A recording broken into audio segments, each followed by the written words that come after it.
It's third and let's call it 4 or 5, and it's red zone.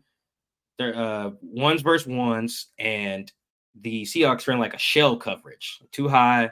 But then, and so the defense is lined up just completely normal. Nobody, sometimes what we saw from the Ravens defense and from the Seahawks defense is on third downs, they would put the linebackers up like in both A gaps to look like, hey, we're coming, or maybe we're not coming.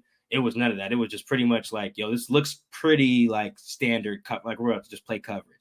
And Gino sniffed out that that was a lie and like adjusted the protection. And I don't know if he changed the routes too, but you could tell him just moving stuff around. I don't know. I couldn't hear him.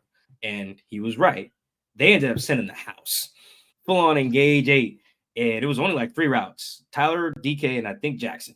Julian was playing like deep safety. And then, it looked like Spoon would be covering Jackson, and then Spoon blitzes with everyone else.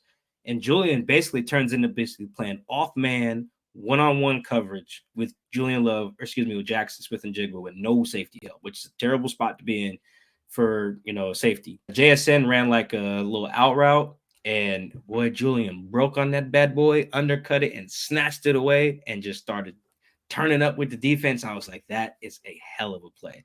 Chris, it reminded me of, do you remember the interception DaRon Bland had against the Seahawks on an out route against Tyler Lockett? I think it was like 3rd and 7, 8-ish. It was probably a very similar play. I won't call it the same play because they have a new offensive coordinator. Julian saw it, broke on it, did the same thing DaRon Bland did. It was like same joint.